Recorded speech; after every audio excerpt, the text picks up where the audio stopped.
Donald Trump hits a wall, and Donald Trump's too stupid to know he hits a wall until he hits a wall. And the funny thing about it is that he hits a wall while talking about the wall. Here's what I mean.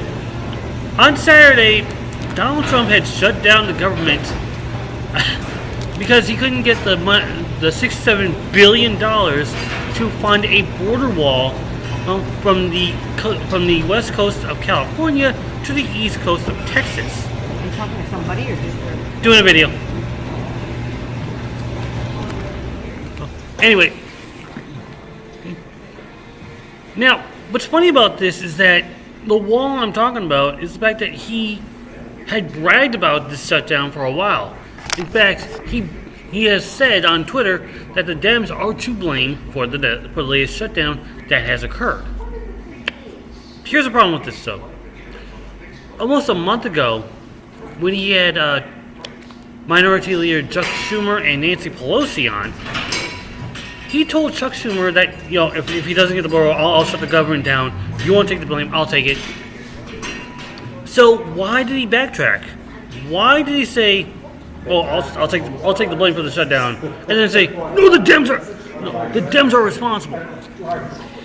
He's still mad at the fact that the House of Representatives were lost from Republicans to Democrats in the November election, which sadly, I'm saying personally, the same day that my grandmother had passed away. So, there's always that grievance there.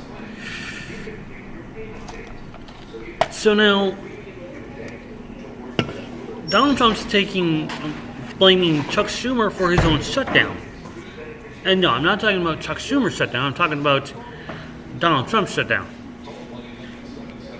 This is the same guy who would let an 8-year-old from Guatemala die after suffering an illness. This is almost parallel to how a 7-year-old girl from the same country passed away last month.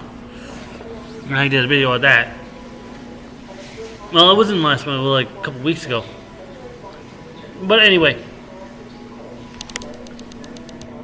Donald Trump is panicking. The government shutdown may last into January 3rd, when the new members of House of Representatives and Senate are inaugurated and sworn into office.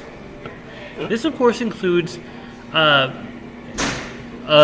new political figure for progressives, and I believe you already know her, Alexandria Ocasio-Cortez. That girl is a beast in the politics of the world. And no need to smile and mug about that one. See what I did there? Donald Trump is panicking. He knows that if he's lost about everything. All the bridges are not burned to the ground. They are blown up. They are destroyed. He is panicking in levels that no other president has panicked. Probably the closest would be Richard Nixon, but I digress. Donald Trump is about to lose everything. A lot of the Democrats have turned on. Well, Democrats have all turned on him. That's already established. Both progressive and establishment. But a lot of the Republicans have now turned their back on him, and right now he's losing to everyone. A lot of his administration are under federal investigation. There have been multiple convictions, and Donald Trump doesn't seem to know who to turn to at this point. He's a mouse running everywhere he can to hide from the Robert Mueller investigation.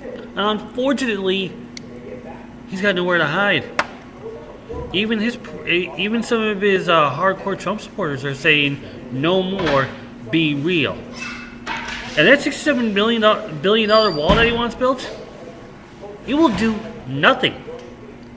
You may build a wall in order to prevent people coming in, but they can still climb over it. They can go around it, or they can go underneath it. That $67 billion is going to be a waste. And while the GoFundMe page has been a staggering success, the guy who's doing it is going to pocket the money and run away. This is not about a border wall. This is about fulfilling Trump's ego. And Trump's ego is probably so brittle that just one tiny little pickaxe could shatter it completely. We might be expecting Mike Pence sworn in before we know it. Even then, Donald Trump has been out-Trumped, and he is to blame.